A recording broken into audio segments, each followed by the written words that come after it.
Merupakan salah satu model mobil yang kami suka, yaitu sedan panjang dan besar.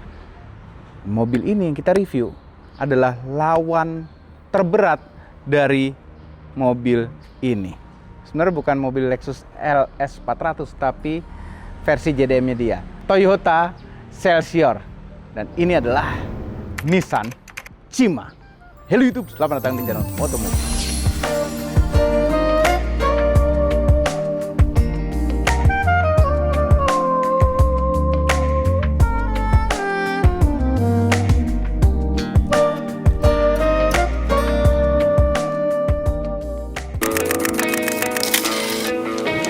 Halo YouTube, selamat datang di channel Motomobi.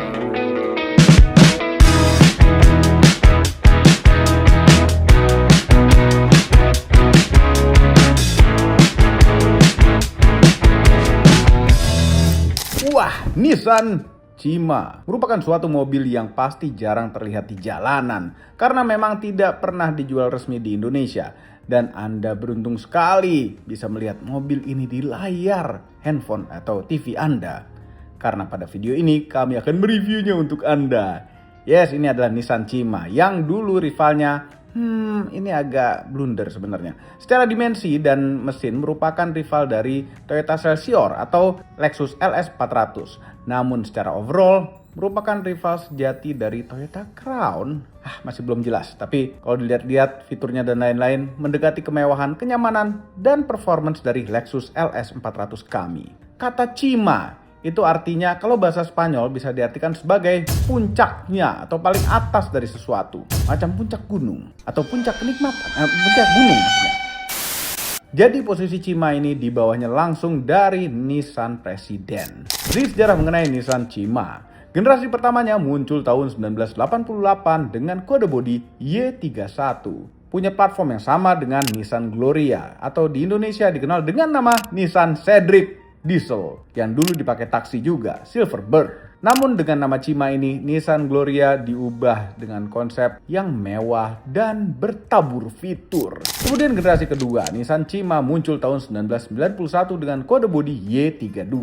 Yang ini spesial, pakai platform yang sama dengan Nissan Presiden. Yang akhirnya resmi bahwa Nissan Cima merupakan versi sedan mewah di bawahnya Nissan Presiden.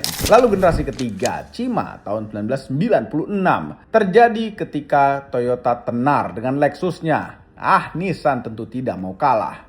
Dibuatlah yang namanya Nissan Infiniti. Jadi Nissan Cima juga merupakan basis kemewahan dari sebuah Infiniti Q45. Dan kami beruntung sekali bisa mereview Nissan Cima generasi ketiga ini. Nonton video ini sampai habis. Generasi keempat, Nissan Cima yang lahir tahun 2001 dengan kode bodi F50. Macam Ferrari. Bodinya semakin melar dan membesar, namun bentuknya kami kurang terlalu suka. Dan yang terakhir, generasi kelima muncul tahun 2012 dengan kode bodi Y51 yang akhirnya punya mesin hybrid. Dan mesin V8-nya ditinggalkan karena terlalu haus bahan bakar. Nissan Cima ini mobil spesial menurut kami, hingga membuat kami kepikiran untuk tukar Lexus LS 400 kami dengan Nissan Cima ini. Reviewnya langsung dibawakan oleh Om Mobi. Karena ini adalah Motomobi used car eksklusif. Yes, generasi ketiga Nissan Cima. Dan ini adalah versi JDM dari Infiniti Q45. Q45 tuh Infiniti generasi pertama bukan? Enggak, bukan. Ada Q50 sebelumnya. Nah, ini merupakan mobil yang sangat langka sekali di Indonesia. Lebih langka daripada Lexus LS 400, lebih langka daripada Toyota Celsior. Karena memang nggak ada yang mau masukin mungkin ya. Jadi susah nyarinya juga. Ini kami pinjam dari Ivanka Auto. Kondisinya luar biasa, bagus sekali. Ya, catnya semuanya bagus sekali. Ini kayaknya cat bawaan lahir kayaknya ya, Terus ini merupakan mobil yang super mewah. Jadi mungkin mobil yang super mewah itu harus ada begini-ginian kayak Mercedes gitu ya. Tuh ada beginiannya. Yang menurut kami bagusan nggak ada sebenarnya. Nah, ini adalah patung ornamen kipas. Kipas apa brokoli sini? Enggak brokoli ya? Enggak, beringin. Beringin? Enggak dong. Beringin. Padahal nama Cima sendiri, Cima tuh bahasa Spanyol yang artinya puncak gunung gitu. Ini beringin. Terus grill ada belah duanya kayak semacam BMW, tapi kami suka ininya nih. Namanya apa namanya? Mesh. Nah, di sini ada tulisan Grand Touring, kami nggak tahu sebenarnya Grand Touring itu. Mohon maaf, nggak tahu. Grand Touring itu maksudnya tipe Grand Touring bedanya apa sama yang biasa? Mungkin velgnya, ya, lampu segala itu biasa, semuanya masih bolam-bolam biasa. Tapi ini mobil punya wibawa juga, namun karena jarang orang lihat itu biasa-biasa aja. Dan di seluruh dunia Nissan Cima atau Infiniti Q45 itu jarang yang standar. Jadi semuanya pada dimodifikasi VIP style begitu seperti di Lexus LS 400. Sedan besar, seberapa besarkah? Kita ukur panjangnya dulu. Panjang 4.970 mm. Wheelbase-nya 2.870. Overhang depan belakangnya agak panjang, apalagi belakangnya itu panjang banget. Jadi wheelbase-nya nggak terlalu panjang, overall kendaraannya panjang sekali. Nih ya, velgnya. Ini velg nih kalau misalnya mulus, ini bisa dimulus. Ini kotor doang kayaknya. Ini bagus loh ini velg, ada celongnya gitu ya. Ini adalah velg 215/60 16 inch velgnya. Lexus kita apa? 16 juga kan? Iya. 16 ya, zaman dulu tuh 16 tuh udah termasuk besar. Nah, bentuk-bentuknya tuh kayak biasa-biasa aja, kayak semua sedan besar Jepang itu bentuknya kayak seperti ini gitu loh. Ini ada garis tegasnya tapi. Dari depan ke belakang. Handle pintunya chrome dan pintunya nyedot? Tidak. Nyedot itu yang vakum itu belum termasuk kemewahan masa ini. Ini adalah mobil tahun 1997. Jadi ini generasi ketiga sebelum facelift. Dapat ducktail, jadi keren. Ini Cima, nggak tahu kenapa ada Q45-nya di sini ya. Tempelan kali ya. Cima V8. Tar, sebelum kita buka bagasi, kita buka kap mesin dulu. Nah, Nissan Cima itu ada yang versi V8 seperti ini, ada juga yang versi V6. Yang V6 itu 3000 cc turbo by the way. Nah, kalau ini naturally aspirated, V8 4100 cc. Tenaganya 266 horsepower dengan torsi maksimal 387 Nm. Menyalurkan tenaganya ke roda belakang melalui gearbox 4 speed saja otomatis. Gede banget ya mesinnya kelihatannya ya. Penuh gitu loh. Ini ada dia model pakai cover begini, tutup. Ada strut barnya.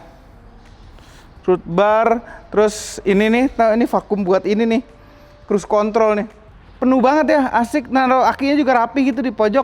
Kayaknya lebih rapian mesin ini daripada Lexus kita deh. Ya? Lebih rapi mesinnya. Enggak, Lexus kita kan masalahnya cuma dudukan aki. Cuma udah dibikinin, tetap nggak serapi ini. Ini juga warnanya lucu nih mobil ini sebenarnya. Wah, bagasinya lebar, nggak terlalu dalam, dan antara kabin sama bagasi itu ada sesuatu yang besar itu. Nonton video ini sampai habis biar tahu itu apaan. Karena nanti di dalam kita bahasnya. Di bawah ini ada, ininya masih bagus loh. Pecah dikit tapi bagus. Ban serep full size. Kemudian sebelah kanan ada CD changer. Dari luar mobil ini sangat biasa-biasa saja menurut kami. Ini kalau mungkin lewat di jalan nggak ada yang ngeliatin, nggak ada yang ngeh, bisa stealth mode gitu jadinya. Yang spesial pada mobil ini adalah interiornya. Dan secara interior Lexus LS itu kalah jauh. Belakangnya bos-bos pakai chauffeur. Jadi kalau misalnya supirnya itu Om Mobi, bos di belakang sini pasti nggak akan suka karena ini adalah di belakang posisi nyetir Om Mobi. Jarak dengkul dengan jok depan, setengah jengkal. Headroom masih udah agak rapet, tapi nggak cocok deh Om Mobi jadi supirnya. Anyway, jauh lebih besar Lexus LS 400 ya untuk bagian ruang belakang ini. Ini mesin udah kita nyalain. Nah, di belakang sini penuh dengan fitur-fitur kemewahan ya. Ini seat bar yang balik sendiri, ada lampu baca sendiri, door trim ada kulitnya, ini empuk-empuk literally, ini ada lapis kulit, ada asbak sendiri dengan pematik api sendiri yang masih belum pernah dipakai seumur hidupnya. Kantong pintu kecil, nggak bisa buat naruh botol, nggak seperti zaman sekarang. Ada tempat majalah, karena dulu harus punya majalah di mobil buat baca-baca. Ventilasi AC tengah, walaupun blower ikut depan, tapi ini bisa dinyala matikan di depan. Nanti kita bahas. Di bawah sini masih ada tempat-tempat naruh-naruh lagi. Nah, ini armrest luar biasa fungsinya. Kalau bertiga kan begini ya, duduk di tengah sini pasti keras sekali. Tapi dapat seat belt 3. Ini kami sebenarnya nggak suka nih pakai gini-gini nih, jatuh-jatuh ya kan. Dapat seat belt, mana seat belt lagi? Oh, ini dia. Nih, 2 titik untuk yang tengah. Nah, ini armrest luar biasa fungsinya. Pertama, kalau dipencet ini ada cup holder 2. Kemudian ini ada layar. Ya, ini layar tidak dalam kondisi sempurna sekarang, tapi katanya mau dibenerin. Ini untuk ngontrol audio dan AC. Ini volume, ini tune untuk audio, on off untuk, ada suara motor listrik di belakang. Pencet lagi, ada lagi suara motor listrik. Antena, Pak. Oh, antena, iya. Antenanya masih aktif keluar masuk. Nah, ini ada mode untuk AC-nya. Ini ada AP. Nah, biasanya kalau pilot ngeliat AP gini pasti autopilot. Tidak. Ini adalah air purifier. Ini kalau dipencet, di sini ini ada lubang ventilasi besar. Dia muter. Nyala nggak sih? Nah, baru nyala. Kurang neken tadi. Nah, ini ada temperatur AC juga, bisa diatur di sini. Arah semburan. Terus mau auto atau manual blower AC-nya. Tapi yang kami bingung, ini coba manual blower AC. Ini layarnya nggak berfungsi optimal. Oh, ini blower sendiri, nggak ikut depan. Nggak, deng. Dia ngatur blower depan ya kan. Tuh. Blower depan seisi mobil diatur dari sini bisa, di autoin juga bisa dari sini. Ini kalau pencet ini rear fan-nya mati. Dia punya blower sendiri. Kalau ini kita buka, oke, ada tempat penyimpanan yang cukup besar, ada 12 volt power outlet juga di dalamnya. Jadi ada 3 di belakang sini, pintu kanan kiri dan di dalam sini. Terus ini adalah tombol-tombol untuk ngatur headrest. Jadi headrest diatur secara elektrik. Kemudian ini untuk ngidupin getar di punggung. Jadi bisa pijet dengan getar-getar. Ini getar-getar seperti ini bikin rileks. Makanya ketika kita zaman dulu suka naik bajai 2 tak, ya, kita begitu turun dari bajai rasanya rileks karena getaran. Nah, ini untuk mengembalikan jok ke posisi semula tegak secara otomatis. Ketika mungkin matiin mobil atau buka pintu gitu. Nah, kalau yang kiri ini untuk sisi sebelah kiri.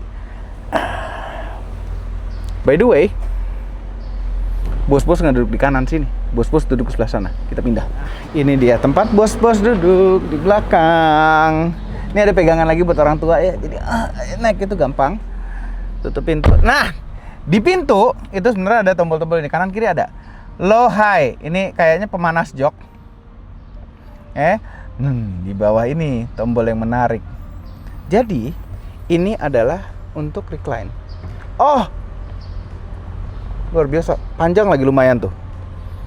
Nah, yang paling keren di sini adalah ini seperti yang ada di Toyota Century. Tapi kita buka sepatu dulu. Di belakang jok depan yang ini nggak ada tempat majalahnya, karena ada ini. Bisa dibuka ya kan? Bisa dibuka untuk kita naikin kaki, selonjoran, gini, terus kemudian kita rebahin joknya. Wow, sempurna. Hah? Ini bener sekali.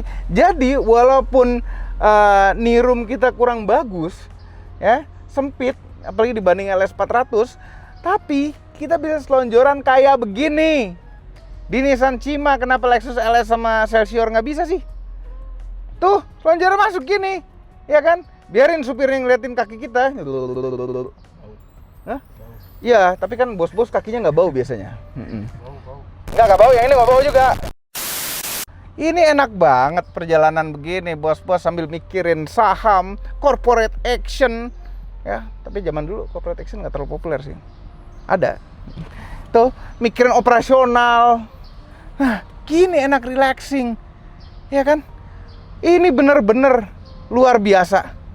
luar biasa. Berapa ya jualnya dia? Duh, ada pengennya. Ini kalau pakai driver hari-hari sih, tiap hari dipakai asik nih. Ini drivernya harus saya, Pak. Biar lega. Iya benar. Nggak apa-apa. Eki kan kalau misalnya Eki drivernya nggak perlu. Pokoknya driver gede juga nggak apa-apa karena kita duduk sebelah kiri, tetap bisa selonjoran. Asal kita nggak pakai ajudan. Ini ajudan dudukin kaki kita nanti tuh. Saya giniin ajudan tuh depan tuh. Luar biasa. Luar biasa. Ini kayak feels like Century gitu loh. Century itu lawannya Nissan Presiden ya kan. Versi Nissannya. Luar biasa. Aduh. Kenapa nggak semua sedan tuh bisa diginin joknya ya? Ini joknya aja ada yang jual nggak ya? Yuk, ke depan. Nah, penuh dengan tombol-tombol. Yes, kami suka sekali mobil 90s itu. Tombol-tombolnya masih murni. Ya, sayang sekali tapi di sini AC-nya tuh belum dual zone. Ya, tapi kualitas materialnya wah. Wood panel, door trim bagus, semua. Ini mobil kondisinya bagus sekali kecuali ini retak. Nggak apa-apa sih. Ganggu sih kelihatan tapi nggak apa-apa. Kembali ke AC lagi. AC-nya itu banyak tombol-tombol, cuma putar-putaran temperaturnya cuma satu ya, karena tidak dual zone. Kita bisa matiin AC belakang dari sini. Terus air purifier bisa kita nyalain dari sini juga. Ada low, ada high. Kita matiin air purifiernya. Terus ini ada mode untuk arah semburan AC. AMB ini adalah ambient temperature. AMB itu ambient. Ini buat blower AC. Off, ada eco mode, AC-nya auto, defogger depan belakang, dan sirkulasi AC. Tombol hazardnya jadi satu sama area pengaturan AC ya kan. Dan ada jam digital model kalkulator. Di bawah head unit itu ukuran dual zone normal. Dual zone, AC dual zone. Ukuran dual din normal. Jadi kalau misalnya kita ganti head unit yang aftermarket, zaman dulu 2 din itu nggak ada masalah, tempatnya ada. Nah ini dapat kaset, bass treble bisa diatur langsung dengan tombol aja, nggak usah pakai pencet-pencet. CD, tape karena ada single CD-nya, ada tape-nya. Nah CD changer ini, ganti disk ini. Senengnya zaman dulu. Ya, di bawah ini ada asbak dan pematik api juga. Mudah-mudahan yang ini belum dipakai juga. Kita lihat. Pernah dipakai tapi jarang. Shifter model biasa perendel, perende 21. Terus ada tombol AT atau power. Power ini sport mode-nya, jadi ngopernya bisa di RPM yang lebih tinggi. Terus ini ada overdrive off. Overdrive off berarti kita pakai G3. Nah, di antara D dan 2 tuh ada 3 nih, pakai tombol, intinya itu. Ini ada tombol untuk pemanas jok belakang. Terus untuk driver dan bos-bos di belakang bisa ngatur jok depan, ada tombol ini. Ya. Nah, ini umum sekarang, bukan sekarang sih, tahun 2011 mobil-mobil mewah tuh ada beginian, apalagi Toyota ya, di Alphard, Camry. Tapi yang nggak umum adalah yang bawah. Ini untuk ngebalikin posisi jok belakang. Jadi kalau bosnya mau dibangunin, lagi rebahan tidur, cara bangunin bosnya yang paling sopan mungkin negakin joknya. Dia bahkan bangun, maaf pak sudah sampai, gitu loh. Ditegakin untuk balikin ke posisi semula. Luar biasa ya, keren sekali. Nah ini ada tombol traction control. Jadi ini mobil sudah bertraction control. Ini untuk lepas rem tangannya. Narik rem tangannya, diinjak kaki, nggak ada bunyi keretak, nggak. Dia halus aja, terus nahan. Setir lingkaran sempurna. Jempol kanan ada untuk urusan cruise control, karena yang ini sudah ada cruise control. Tadi kan kita lihat alatnya di dalam kap mesin. Sebelah kiri untuk urusan audio. Coba nyalain. SW FM, mana FM? Nggak ada Bluetooth ya. Oh iya, ini JDM, jadi cuma sampai 99,9. Ya untuk urusan audio tuh sudah ada di setir, kan canggih. Lexus tuh belum ada itu, ya kan. Combination switch kiri untuk urusan wiper, belum ada autonya wipernya. Tapi sebelah kanan yang untuk urusan lampu sudah ada auto lampunya. Dan untuk nyalain fog lamp. Oke. Nah, di sebelah kanan masih ada beberapa tombol. Cruise control diaktifkannya di sini untuk menerang gelapkan lampu instrumen, biasa jendela. Terus electric seat ada memorinya. Ini buat tadi untuk buka bagasi dan buka tangki bensin. Nah, bicara soal electric seat, ini electric seatnya dia full 8 way dan ada lumbar supportnya. Komplit. Keren. Ya, kepraktisan. Kantong pintu ini masih bisa buat naruh handphone. Zaman dulu belum ada handphone. Ada handphone gede banget tapi. Ini nggak bisa buat naruh botol ya, tapi ada. Terus ini ada tempat koin. Nggak tahu apa ya, koin nih biasanya. Terus ini. Main. Nah, terus dalam ini ada asbak. Ada cup holdernya, suatu kemewahan zaman dulu. Kalau cup holder ini ada tulisan lagi 250 ml. Jadi kalau ada air mineral tuh yang 250 ml pas mungkin di sini. Ini Toyota zaman sekarang tuh ngikutin semua nih. Jadi yang di sebelah kiri bisa buka dari sebelah sini. Yang sebelah sini bisa buka dari sebelah sini. Tapi isinya sama. Kalau yang isinya beda, itu bukanya dari sini. Nah, tuh ada 12 volt power outlet lagi di dalam sini. Keren nggak? Nggak terlalu besar, cuma ada. Keren sekali. Kita lihat pajaknya berapa yuk.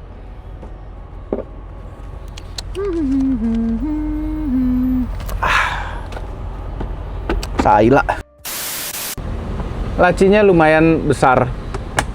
Nah, spion tengahnya dia ada auto day night ya kan, tuh, dan masih hidup autonya, nggak kayak Lexus kita udah mati autonya. Lampu-lampu baca biasa, masih bolam biasa. Terus ini ada kaca dengan lampu bolam biasa juga. Bagus amat nih mobil kondisinya ya kan. Nah, ini mesin ketika idle ratanya minta ampun nih V8-nya. Kita gas. Dan bau knalpotnya juga masih enak banget, nggak ada bau apa-apa sama sekali. Kenapa ya mesin zaman dulu tuh kipasnya tuh nyambung sama mesin ya. Jadi ada raungan gitu. Instrumen clusternya biasa aja tuh. Nah, cuma ciri khas JDM dia sampai 180 km per jam. Ya, semuanya biasa aja, masih jernih, bagus instrumen clusternya, dan odometernya menunjukkan 109.000 km saja dari tahun 1997. Saatnya kita jalan, coba. Oh iya, ada tilt steering ya. Posisinya setir lupa bilang. Setirnya bisa diatur secara elektrik. Keren. Yuk, jalan. Jangan cemburu ya. Kayak di keluar kantor. Empuk amat. Oh, wah. Ini empuk sekali. Oke, ada PR di bagian kaki-kaki depan sih. Nah, harusnya diberesin dulu sama Om Ivan. Tapi wow. Ini empuknya luar biasa, kedapnya luar biasa. Ini kedapnya beda tipis lah sama Lexus, tapi kayaknya kedapan ini deh. Dari suara luar. Tapi ini bodi diam. Aduh, saya nggak ada berisik-berisik kaki-kaki. Tapi bodinya diam. Wah, enak banget. Enak banget. Ya, lebih ngayun-ngayun. Belakangnya juga uneven kayak di Lexus kami sih. Ada yang salah di salah satu kayak kaki antara kanan atau kiri. Tapi wah, ini empuknya Pol. Lagi nge-review, jadi kita bahas. Setirnya, rasa setirnya lebih minim feedback daripada Lexus, tapi ya rasa nyaman, enteng sekali setirnya. Kestabilannya lebih stabil Lexus. Ini visibility visibility khas 90s semuanya. Mirip di Lexus juga visibility-nya. Nih katanya kursi udah paling tinggi, paling pendek sih. Masih bisa lebih pendek. Aduh, enaknya. Nah nih, sambungan jembatan. Bodinya diam, kakinya aja yang main-main. Kemudian tenaganya kalau kita lagi diam itu lebih responsif dibanding sama Lexus kami. Digas dikit langsung tenggelam gitu rasanya bagasinya. Ya, ini ada versi yang 3000 cc V6 nya karena regulasi di Jepang lebih murah dengan cc lebih kecil ya. Tapi kalau kami sih mendingan NA ini. Tapi V6 3000 nya turbo ya kan. Tapi ini rasanya top sekali tenaganya. Wah, ngisinya enak tenaganya. ngoper-ngoper giginya juga halus banget. Ini Om Ivan ngasih kami nge-review nyobain ini, sengaja menjebak pasti biar nawar, pasti begitu, relaxing gitu. Tapi bantingan ayunan empuk-empuknya tuh empuk-empuknya khas Nissan ya. Agak susah dideskripsikan, tapi ini khas Nissan empuknya, beda sama empuknya Lexus, Toyota gitu, beda. Kami lebih seneng Nissan. 100 nih, nggak berasa 100 sama sekali. Ih, nikmatnya ya Allah. Ini bos-bos 90s nggak ngalamin ini. Sedikit yang ngalamin bos-bos 90s mobil ini. Karena yang bisa ngerasain kenikmatan ini adalah dulu yang punya Nissan Cima dan Infiniti Q45. Aduh, enaknya ya Allah. Beneran lebih enak daripada LS400 loh. Kita nggak melakukan tes 0-100 ya, karena mobil dagangan orang ya, jangan. Auto jempol aja.